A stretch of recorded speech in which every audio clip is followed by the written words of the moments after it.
Ahora voy a predicar un poco en esta mañana. Durante este mes hemos estado enseñando un tema con referente a relaciones. Y para los que se fallaron el domingo anterior, sé que hemos andado de vacaciones bastante. El domingo anterior empezamos la nueva serie en relaciones y hablé de cómo Dios deseaba tener una relación con Adán y Eva, pero basado a la desobediencia de Eva y basado a la desobediencia de Adán, fueron expulsados del Edén y ya lastimosamente no se pudo relacionar muy bien como Dios había intentado y sobre todo había querido tener esa relación. Entonces, para los que estuvieron aquí la semana pasada, estuvo muy bonito. Estamos tratando de que en esta nueva serie podamos hablar de Dios, podamos hablar relaciones entre amigos, podamos hablar relaciones entre novios, que va a ser el próximo domingo, relaciones entre matrimonio y sobre todo relaciones entre matrimonios e hijos. Si usted cree que es difícil estar casado, me imagino yo que ha de ser difícil estar casado y tener hijos. Como cuando uno pelea o quiere pelear con su esposa o su esposa quiere pelear con su esposo, and on top of that you still have the baby, right? Like, can we fight in the other room because the baby's here? Es más difícil, pero nuestro trabajo como iglesia es poder identificar y enseñar sobre todo qué tipo de relación Dios espera para cada uno de nosotros. Así que en esta mañana tengo el hermoso privilegio de poder compartir la relación entre amigos, y en esta mañana decidí ponerle al título de mi mensaje: mis verdaderos amigos. Y cada uno de nosotros, sea que usted tiene 10 o 15 o 20 o 100 años, de alguna manera se convierte en un amigo. Pero most of the time we tend to say, she is not a good friend, he is not a good friend, but are you a good friend? That is the toughest part, right? Entonces voy a estar hablando un poquito de eso, y si usted es muy amable puede sacar su Biblia a Primera de Samuel. Voy a estar leyendo desde el 1 hasta el 9. Primera de Samuel del 1 al 9. Si usted no trajo Biblia a la iglesia, pues lo puede encontrar allá atrás. Pero si usted lo tiene en su celular o iPad o simplemente la Biblia en papel, puede encontrar la escritura ahí. Primera de Samuel del 1 al 9. Y voy a estar hablando de 3 personas que encontramos en Primera de Samuel. Y si me puede poner atención, en los próximos 15 minutos voy a hablar de David, voy a hablar de Saúl y voy a hablar de Jonatán. 3 personitas que juegan un gran rol en esta historia. Muy bien, Primera de Samuel del 1 al 9 dice así: Saúl ya no dejó que David volviera a su casa, sino que lo mantuvo cerca de él. De modo que Jonatán se hizo muy amigo de David. Tanto lo quería Jonatán que desde ese mismo día le juró que sería amigo siempre, pues lo amaba como a sí mismo. Oiga bien, Jonatán sería amigo para siempre, pues lo amaba como a sí mismo. En prueba de su amistad, Jonatán le dio a David su ropa de príncipe, junto con su arco y su espada, y con todo y su cinturón. Siempre que Saúl enviaba a David a luchar contra los filisteos, David salía victorioso.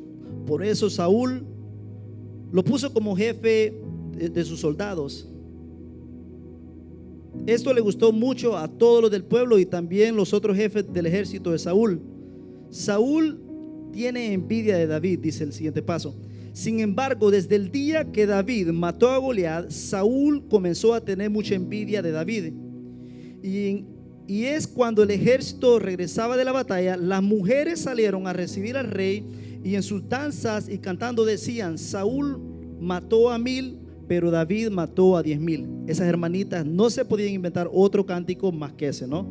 La Biblia empieza a decir que Saúl ya empezaba a tener envidia, y encima de eso las hermanitas pentecostales salían a cantar y decían que Saúl solo mató a 1000, pero David mató a 10,000. Al oír tales cantos, Saúl se enojó mucho y pensó: a David le dan 10 veces más importancia que a mí. Ahora solo falta que me quite el trono. Entonces, encontramos una historia a donde encontramos al padre, encontramos al hijo y encontramos al amigo. El padre es Saúl, el hijo mayor de Saúl era Jonatán, y encontramos a David. Para ir conociéndonos un poco, mira lo que dice el contexto. Uno de ellos, dice la Biblia, que tenía el corazón conforme a Jehová, también era líder visionero y siempre tenía claridad de la misión. Otro era desobediente, celoso, orgulloso y basado en miedo, siempre trataba de hacer maldad. Y el último era prudente y era obediente a Dios, sabía cómo ser leal y sobre todo cómo demostrar su amistad. La Biblia dice que amaba como a sí mismo, también era guerrero, y en un comentario bíblico describe a Jonatán como más rápido que un águila y más fuerte que un león. Entonces lo que está sucediendo en esta historia es que primeramente Saúl era rey y Saúl trae a David a su casa, y la Biblia dice, para ir resumiéndolo, que Jonatán encontró mucho respeto y sobre todo admiraba a David. Pero lo que sucedió fue de que Saúl era rey de este lugar, pero Saúl se estaba convirtiendo en un desobediente. Muchas veces Jehová le dio indicaciones, le dio órdenes y desobedeció lo que Dios quería para Saúl. Entonces la Biblia dice de que Dios identificó a David y dijo: este es el nuevo rey. Entonces cuando David llega a su lugar, vemos de que Jonatán, basado que era desobediente, a Dios ya no le gustaba eso y empieza a levantar a David. Saúl trae a David al castillo con él, pero empieza a levantar a David. Y la Biblia dice de que cada vez que Saúl mandaba a la guerra a David, era victorioso. Y lo más terrible, lo que estábamos leyendo de hoy, es que cuando regresaba con la victoria, habían hermanitas que no se podían inventar un canto de brincar, sino que hablaban de la victoria de David sobre la victoria de Saúl. Y lo interesante de esto es why would he get upset? ¿Por qué se pondría envidioso o por qué tenía miedo? Porque cada vez que lo mandaba a David, cada vez que lo mandaba a la batalla, David mataba más personas, que es un poco raro, ¿no? Y Saúl mataba menos. Y como Saúl era el rey, eso le enojaba, porque la Biblia dice que Saúl mataba a 1000, pero David mataba a 10,000. Entonces la gente se regocijaba, los líderes pequeños del ejército, they were so happy with David. Entonces Saúl empieza a tener miedo, empieza a ser envidioso y dice: es imposible, literal, yo ya desobedecí a Dios y Dios no me va a quitar de este lugar, así de que me voy a asegurar que al que ya ungieron no tome mi lugar. Y la Biblia habla bastante de cómo Saúl trató de matar a David, porque no quería que tomara su puesto. La envidia lo controló a Saúl, y quería deshacerse de David. Y mira lo que dice la Biblia con referente a Saúl y los comentarios bíblicos. Saúl desobedeció a Jehová. Saúl llegó a odiar la atención que recibía David como líder y jefe del ejército. Saúl se sentía amenazado por ello. Se sintió celoso por la popularidad de David. Saúl tenía miedo y por eso hacía cosas malas contra David, tal y como tratarlo de matar. Ahora encontramos a Jonatán. ¿Quién era Jonatán? Jonatán era el hijo mayor de Saúl. Jonatán quería a David como a sí mismo. Entonces lo que está pasando es que cuando el padre quiere deshacerse de David, había alguien en especial que era Jonatán, que era el hijo mayor de Saúl, que dice: listen, yo ya sé que Dios dice que David va a ser el rey. Y lo más loco de esta amistad de Jonatán y David es que la Biblia dice que Jonatán no era que no quería tomar el puesto de David, porque he was capable. En sí era el hijo mayor, él estaba seteado para tomar el trono. Aún es considerado que era más rápido que una ave y fuerte como un león. Pero él reconocía el puesto de él y reconocía el puesto de David. Y la historia cuenta de que en un momento que ya se había puesto sucia la cosa, David huye y Jonatán estaba dispuesto a perder su vida. Tuvo que ir a un lugar y encontrarse con David y decirle: hey David, just an FYI bro, be careful because my dad is trying to kill you. Y encontramos en la Biblia cómo Jonatán fue un amigo leal, admiración y reconocimiento. Lo cuidó. Jonatán siempre lo admiró, siempre lo cuidó. a pesar de que él podría haber tomado el puesto de su papá, de Saúl, lo admiró y lo reconoció. La Biblia dice que se quitó su capa, quitó su espada y se la entregó. Eso era símbolo de reconocimiento. Estuvo expuesto a morir por sus amigos.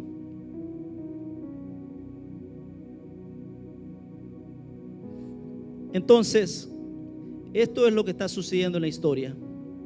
Y muchas veces nosotros hablamos mucho de las amistades, de la amiga, del amigo, pero realmente no nos hemos dado cuenta si realmente tenemos que evaluarlos y qué realmente significa ser un verdadero amigo. Y muchas veces nosotros creemos que ser un verdadero amigo es tolerarle todo, darle una palmada en el hombro, cuando se está comportando mal, no decirle nada. Si tenés un amigo que está casado y está tratando mal a su esposa, o la esposa está tratando mal, no decís nada. We think that's a cool friend. Y casi siempre los seres humanos tendemos a aceptar y tener más amigos de ese calibre que tener amigos leales y obedientes y justos, que realmente estén para disfrutar con nosotros, estén para sonreír, estén para tirar fiesta, pero también estén para exhortarnos. Y esos amigos tienden a siempre estar fuera. Las cualidades que Jonatán tenía, y vamos a identificar esto, era que él era una persona justa. Y la persona justa, ¿qué significa esto? Significa que a pesar de que él sabía de que el puesto era de él, él reconocía autoridad y reconocía que David was more capable y reconocía que Dios había escogido a David. Y cuando decimos justo, ¿alguna vez usted se ha preguntado si usted es un amigo justo? Porque siempre decimos, no, es que ella, la Roxana, no es justa, es que Juan Carlos no es justo. Pero ¿usted es justo? Porque siempre tendemos a ver a la izquierda, a la derecha, enfrente y atrás.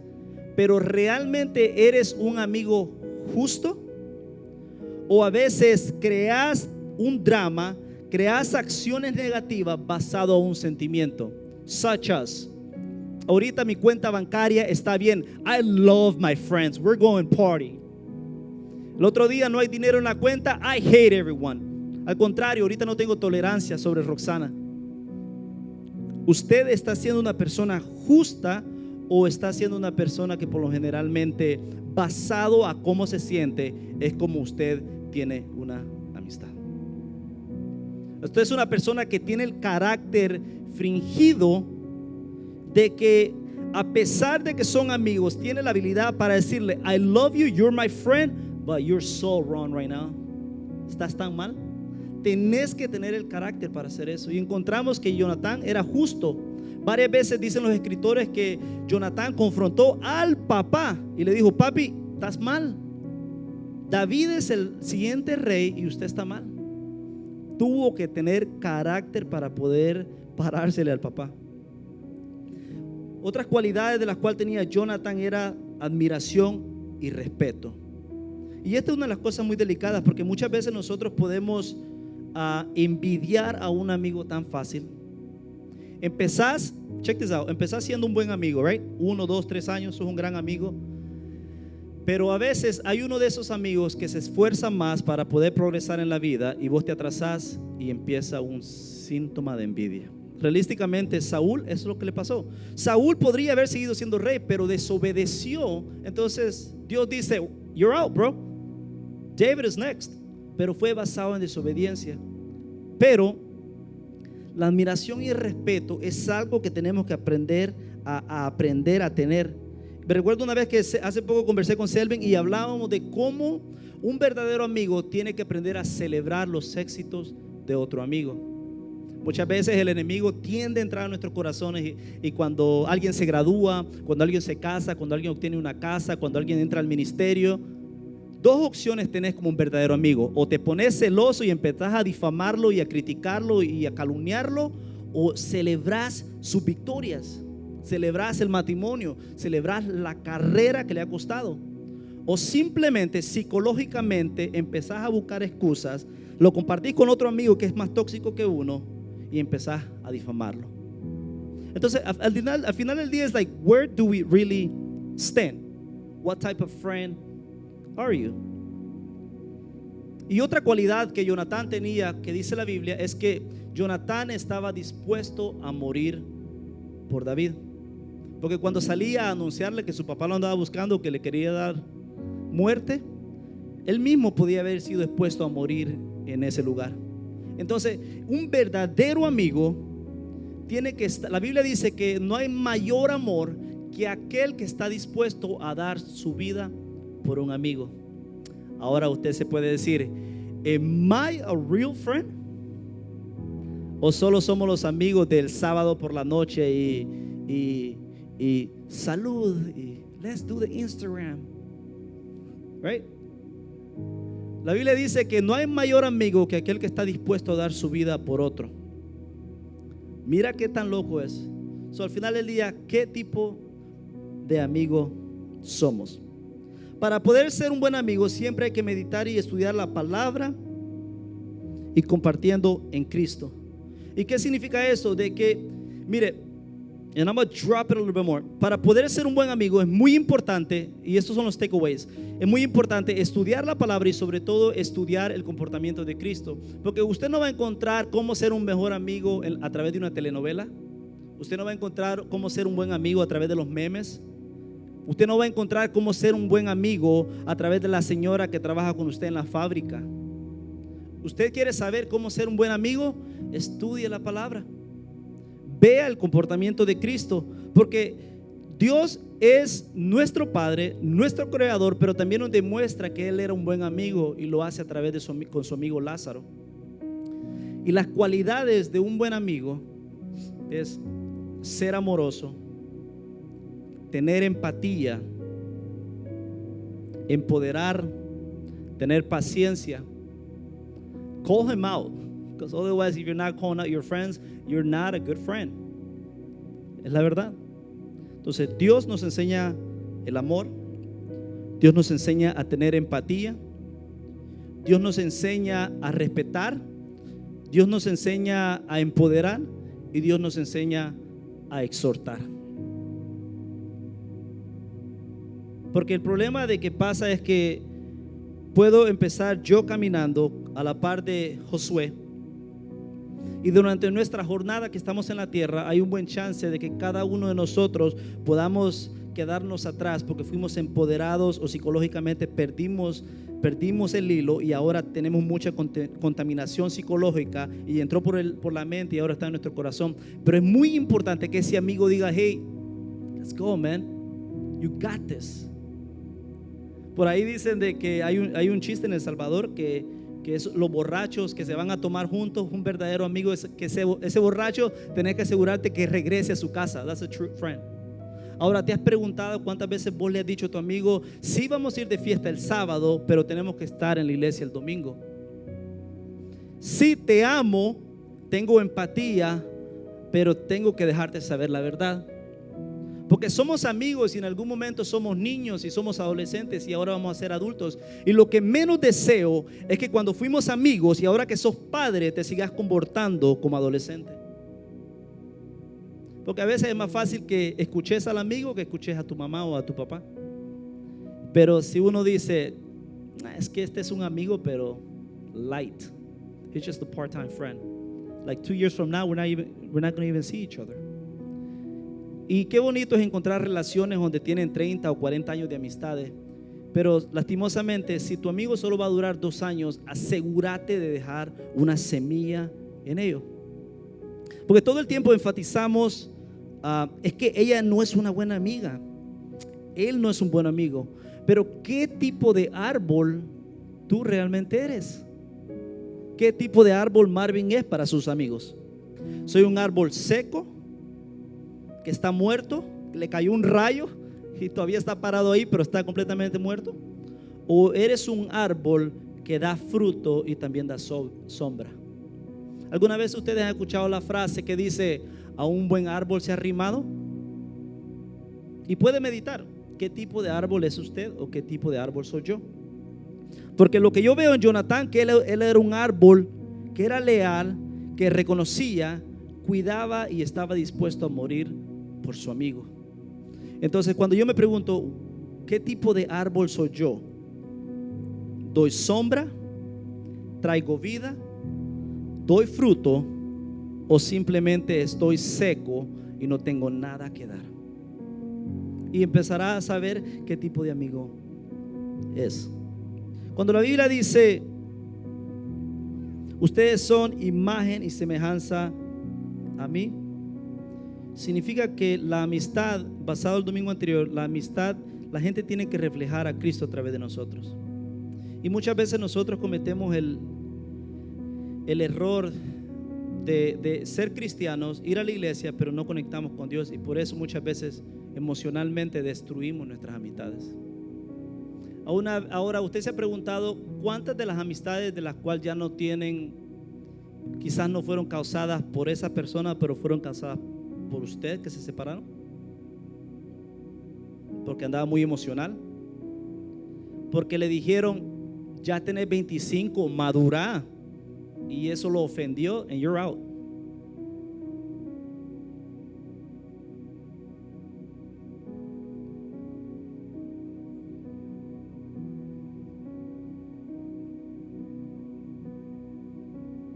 Lo más importante de esta enseñanza, mi querida iglesia, es que un verdadero amigo tiene que tener la conexión divina con el Padre, tiene que leer la Biblia, dar frutos, como dije, amar, tener empatía, tener prudencia, ser ejemplo, empoderar y corregir.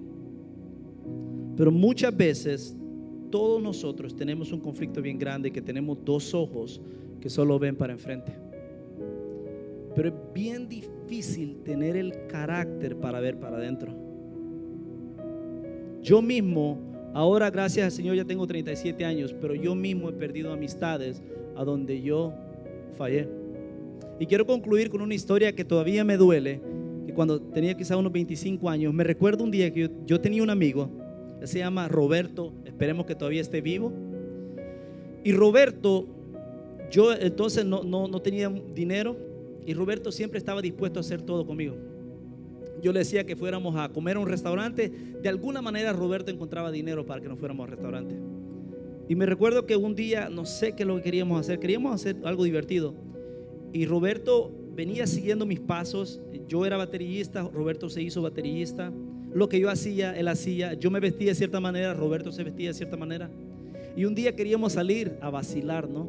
Like what good friends would do, right? You go out and hang out. Y no teníamos dinero. Y Roberto le había costado comprar una batería, y la batería era de marca como ese piano, no una batería de $50. Había pagado como unos $800. Y me recuerdo que ese día Roberto, por estar en mi buen lado, vendió su batería. So he sold the drums. Lo vendió y dijo, Marvin, ya tengo dinero, vámonos. Y yo lo vi, me quebró el corazón. Y un día él me confrontó. Más adelante me dijo, Marvin, yo he dado todo por vos, y siempre que llegan otras personas, le haces más caso a ellos y menos a mí. Y me confrontó, y todavía me recuerdo de esa confrontación, porque este tipo estuvo dispuesto a vender su batería para salir a vacilar, pero yo nunca pude apreciar qué tipo de amigo él era. Y tratamos de restaurar la relación, pero como yo era inmaduro, nunca la pude restaurar. Ahora, ¿cuál es el propósito de esta enseñanza? Es que salgan de aquí preguntándose, am I a really good friend? Y sea justo, no se dé empatía usted solo, y sobre todo no se mienta a sí mismo. A veces nos mentimos, nos damos casaca. No, yo sí soy buena amiga. ¿Cómo soy buena amiga? Bueno, yo cuando mi amiga se comporta inmadura, yo no le digo nada, yo le dejo que haga su show. Eso no es ser buen amigo. Un verdadero amigo sonríe, ama, pero también tiene que tener la habilidad y la confianza para decir, you need to step it up, bro. Y encontramos en la Biblia que la Biblia dice, no hay nada más mejor que aquel amigo que está dispuesto a dar su vida por otro. Y usted dice, Marvin, eso está sumamente loco. He encontrado que en la Biblia es el libro más retante que hay. La Biblia es un constante crecimiento, es un constante, if you're here, you need to be here. Y ahora sale con que, ahora quiere que dé mi vida por un amigo. It's insane, isn't it? Entonces comentaba con Tony anteriormente, cuando en la mañana estábamos hablando de que mi esposa es mi esposa, casados 14 años, 5, casi 4 y medio, 5 de noviazgo, pero fuera de ser mi esposa es mi amiga. Joe y Saima se casaron el sábado, además de ser su esposa, es su amiga y es su amigo. Pero la pregunta más grande es, ¿estoy yo dispuesto a dar la vida por mi amiga? ¿Está Jackie dispuesta a dar la vida por mí? Y si los preguntáramos así, nos diéramos cuenta qué tipo de amigos y qué verdadero amor hay ahí. Llega el asesino y dice, uno de ustedes dos tiene que morir ahora. ¿Quién va a ser? ¿Jackie o Marvin? ¿Yo o Saima? ¿Quién va a morir? Si yo no fuera un buen amigo, le diría ella. Pero lastimosamente yo entiendo que no tengo ningún propósito aquí si ella no estuviera al lado mío. Entonces tendría que decirle, amen, yo primero. Ahora quiero que salga de aquí meditando en esa palabra. ¿Qué tipo de amigo es y usted está dispuesto a dar la vida por otro? Y hay conocidos, hay parientes y hay amigos. A veces nosotros creemos que los conocidos son amigos, pero realmente los conocidos solo son forasteros que vienen y van.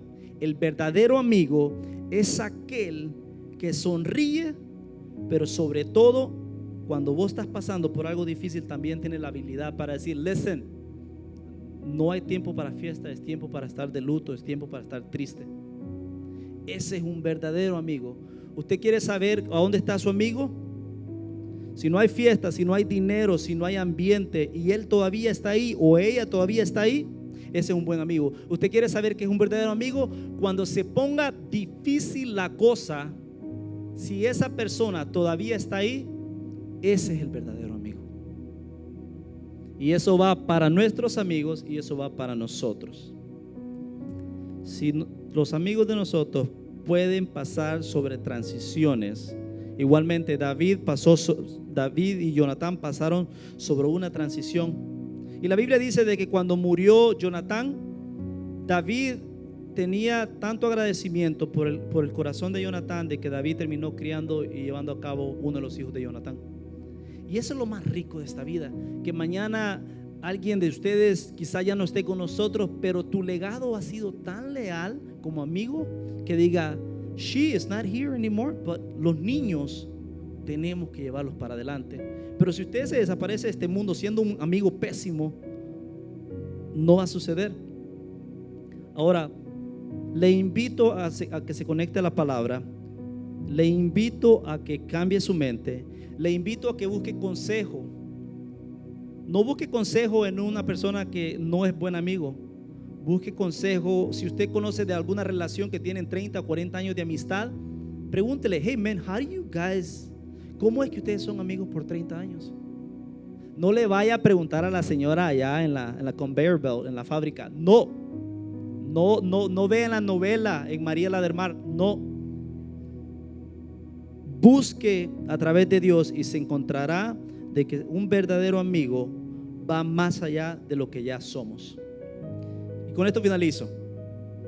Casi siempre nos quedamos con las personas que nos toleran todo, pero las personas que nos dejan saber si estamos fallando, los empujamos porque they're muy macheteros, muy ofensivos. Y con el que te tolera todo es con el que te quedas. Y cuando ves que pasaron 30 años después, te diste cuenta que no has crecido, porque mucha tolerancia no te empujó a crecer. Y me recuerdo que cuando mi abuela en El Salvador nos escribió con un maestro que era sumamente estricto, era bravo, era estricto, era serio. Y me recuerdo que la abuela le rogaba a este maestro que nos agarrara, era de matemáticas, y a mí me daba miedo el maestro porque era muy serio. Pero me di cuenta que años después el tipo era tan bueno, de como aprendí de él, a mí me encanta como las sumas, las divisiones, porque el tipo era buenísimo, pero era serio. Si usted ha alejado a esas personas, al machetero, a la machetera, tráigalo de regreso y empiece a evaluar las cosas. Porque el Señor nos llama cada día a crecer. Cuando Pablo le escribe a la iglesia de Tesalonicenses en la primera carta, le dice: mis hijos, cómo desear estar con ustedes. Quisiera estar con ustedes y poder compartir con ustedes. Los extraño. Y en la última carta de Pablo le dice: ya es hora de parar de tomar leche y empiecen a comer carne. Y el Señor nos dice: es hora de parar de comer leche y comer carne. Y nuestro entorno y nuestro círculo va a mejorar.